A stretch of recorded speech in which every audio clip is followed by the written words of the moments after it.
Παιδιά, όπως βλέπετε εδώ έχει ντόπιο μέλι, πάρα πολύ ωραίο νόστιμο.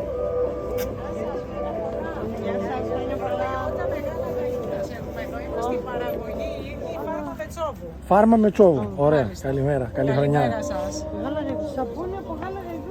Το γάλα το βιολογικό που διανέμεται σε όλη την Ελλάδα είναι αυτό το μπουκαλάκι στο ψυγείο.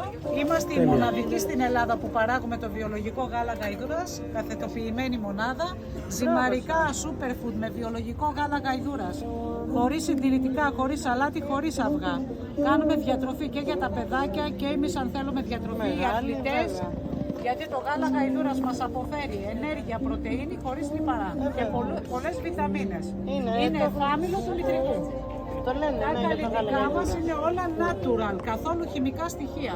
Είναι όλα με το βιολογικό γάλα γαϊδούρας για όλη την οικογένεια και βγάζουμε θεραπεία προσώπου και θεραπεία σώματος. Σαπουνάκια για πρόσωπο και σώμα.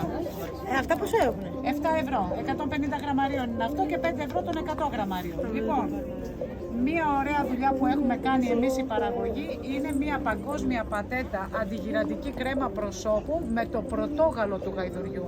Εκεί που λέμε θεραπευτικό το γάλα γαϊδούρας, το πρωτόγαλο είναι πολύ δραστικό, είναι το πρώτο γάλα όταν γεννήσει η γαϊδουρίτσα. Υποκλέβουμε όμως πολύ λίγο γιατί πρέπει να πιει και το μωρό. Εντάξει, τι κάνει, μάτια με το πολεμό μία και έξω, πανάδες, λεκέδες, σύσφυξη, ολική αντιγύρανση και εξέματα, δηλαδή βοηθάει θεραπευτικά και αν υπάρχει αλλεργία κάπου στο δέρμα μας κτλ.